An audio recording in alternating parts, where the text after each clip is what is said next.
Jadi pembalap F1 itu nggak gampang. Nggak bisa tiba-tiba lu abis lulus kuliah terus mikir, kayaknya enak nih jadi pembalap F1, mau jadi pembalap F1 aja?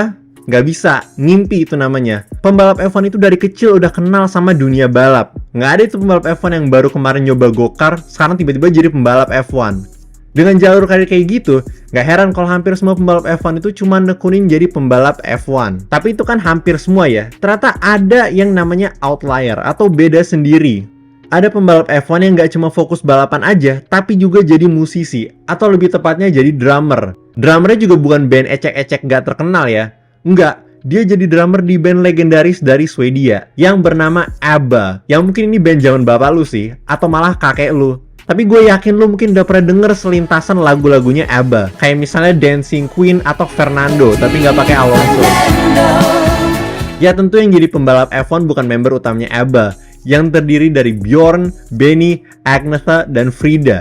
Jelas enggak ya? Yang jadi pembalap F1 adalah drummer stand-in-nya, Tommy Borgud, atau yang lebih dikenal sebagai Tommy Slim Borgud. Om Slim ini dulu emang cuma jadi drummer stand-in, dan kalau lagi ada tour di tempat tertentu aja. Tapi tetap aja ini hitungannya drummer profesional, bukan drummer asal gebuk main drum. Lagian selain jadi drummer di ABBA, Om Slim ini juga punya bandnya sendiri yang bernama Made in Sweden dan Solar Plexus. Ya kagak terkenal sih, tapi intinya si Om Slim ini drummer asli. Dan bedain ya, emang ada beberapa pembalap yang kemudian jadi pemusik juga. Kayak misalnya Jamie Alguersuari yang jadi DJ, atau Villeneuve yang bikin single. Atau yang paling baru tentu ada si Leclerc yang baru-baru ini ngeluarin single instrumental. Tapi ini semua dilakukan setelah mereka jadi pembalap. Kalau Om Slim ini lain, sebelum jadi pembalap F1, dia emang beneran jadi drummer dulu. Bahkan, Om Slim ini jadi pelopor di dunia musik rock Swedia. Band pertamanya yang lahir di era 60-an bernama Lee Riders Group menjadi salah satu band rock pertama di Swedia. Waktu itu, si Om Slim ini masih SMP pas dia bikin band Lee Riders bareng teman-temannya. Tapi band ini nggak cuma band main-main ala lu dulu pas SMP, enggak, tapi lumayan bertahan dan bahkan sampai beneran diundang buat tampil di berbagai pensi dan acara TV di Stockholm. Setelah grup Lee Riders ini bubar, Om Slim yang udah mulai berusia 20-an mulai menata karirnya sebagai musisi. Wajar banget kan, lawang udah ngeband dan udah dapet uang dari situ. Skill drumnya Om Slim ini gak kaleng-kaleng ya. Lepas dari Lee Rider, dia bikin band baru dengan nama Made in Sweden.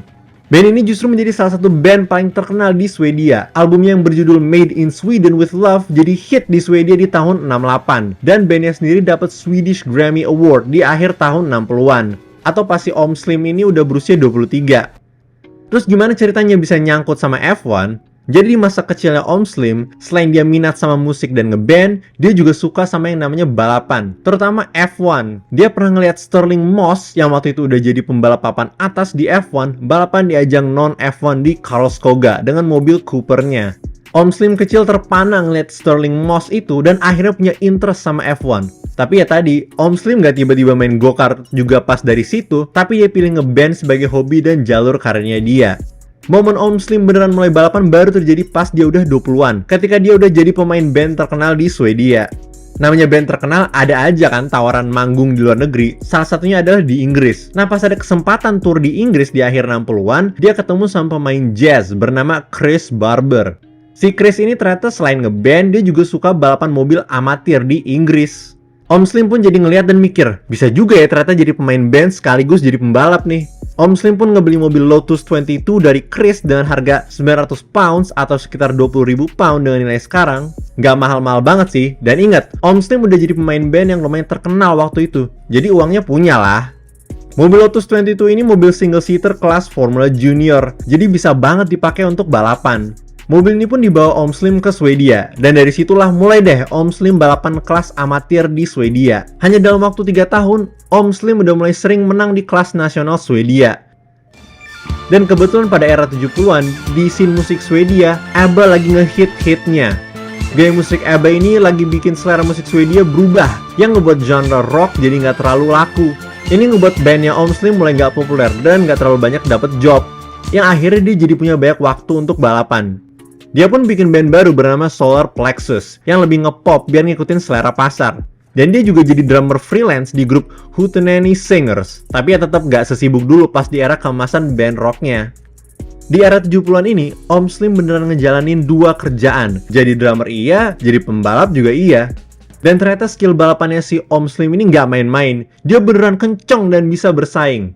Pelan tapi pasti, karir balapnya terus meningkat. Dia pun mulai rutin dapat menang di berbagai ajang lower series di Swedia dan terus naik ke level regional Skandinavia. Perjalanan karir balapnya Om Slim ini sangat bergantung sama dana yang dia punya. Karena ya kebanyakan dia pakai uangnya sendiri buat ngebiayain karir balapnya itu. Mungkin sih ini jadi kekurangannya ya, tapi sebenarnya ini jadi motivasi maksimal buat Om Slim untuk serius ngejar prestasi balapan. Dan hasil usahanya berbuah. Di akhir era 70-an, dia balapan di level Formula 3 Eropa. Di kelas ini, dia bersaing sama nama-nama yang nantinya graduate ke F1. Misalnya, Alain Prost, Michele Alboreto, dan Thierry Boutsen. Nah, di season 79 ini, Om Slim bisa dapat posisi 3 di klasemen akhir. Namanya pun mulai diperhitungkan. Apalagi F3 Eropa ini emang jadi salah satu kelas lower series yang bergengsi. Kita ambil contoh nih, Prost yang jadi juara di musim itu langsung laris dapet tawaran menjadi pembalap F1. Nah, Om Slim ini kan posisi 3 tuh, harusnya juga langsung banyak dong tawaran dari tim F1, tapi sayangnya nggak gitu. Kenapa? Karena ya waktu itu usianya Om Slim ini udah mencapai kepala 3 alias udah om-om. Sedangkan rata-rata pembalap F3 lainnya masih belasan atau 20-an awal. Makanya jadi nggak dilirik lagi, karena dianggap udah ketuaan. Sebenarnya Om Slim ini ada tawaran sponsor dari Marlboro di tahun 81, tapi taunya PHP, yang akhirnya ngebuat Om Slim susah ngelanjutin karir balapnya kalau nggak dapet sponsor lagi. Nah, disinilah datang perannya ABBA. Om Slim kan statusnya masih jadi member cabutan di grup Hootenanny Singers.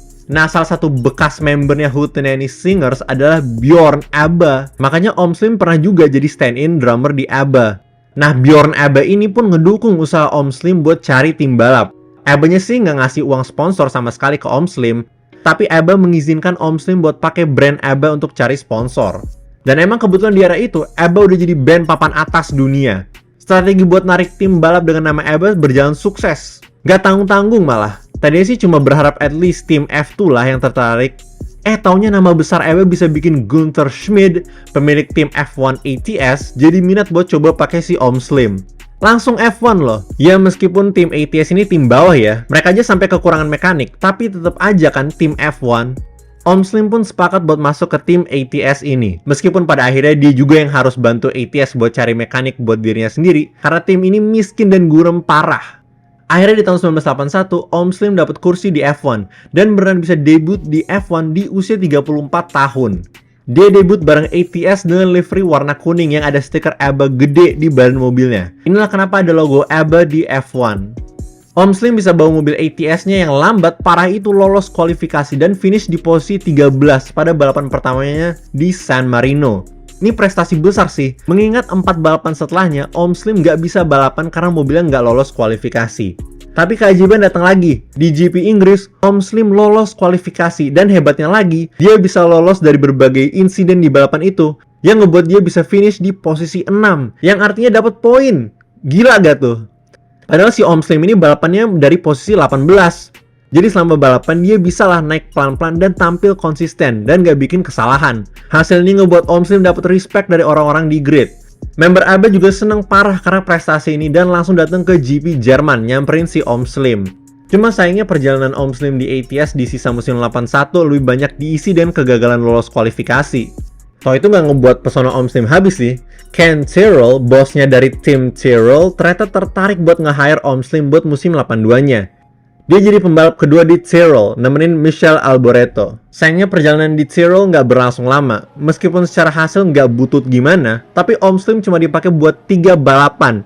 Dia ditendang dari tim karena nggak bisa ngasih dana sponsor yang cukup ke Tyrrell. Maklum sih, dia statusnya emang pay driver waktu itu di Tyrrell, jadi harus nyetor dana ke Tyrrell. Dan dia kan bisa ke F1 salah satunya karena peran nama besar ABBA. Sialnya ini di akhir tahun 81, ABBA bubar karena membernya pada cerai. Jadi ABBA itu kan emang member utamanya 2 pasangan suami istri, Bjorn Agnetha sama Benny Frida. Nah di tahun 81-82 mereka cerai dan ABBA akhirnya bubar.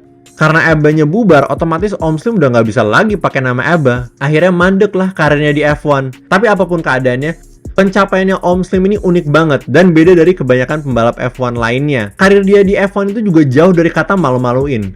hitungannya berprestasi malah. Bisa dapat poin bareng tim Bapuk kan. Jadi ya itu aja sih yang pengen gue sharing soal Om Slim dan abahnya ini. Intinya mah, lu kalau pengen jadi sesuatu gak usah khawatir. Kalaupun kuliah atau awal karir lu beda jauh sama cita-cita lu yang sebenarnya, gak usah takut. Masih ada waktu buat ngejar itu semua. Sama kayak Om Slim yang baru jadi pembalap F1, padahal usianya udah gak muda. Sekali lagi makasih banyak udah nonton video ini. Seperti biasa jangan lupa like dan share kalau lu beneran suka. Dan jangan sungkan juga buat gabung member di channel kita. Sampai ketemu di video selanjutnya. Dadah!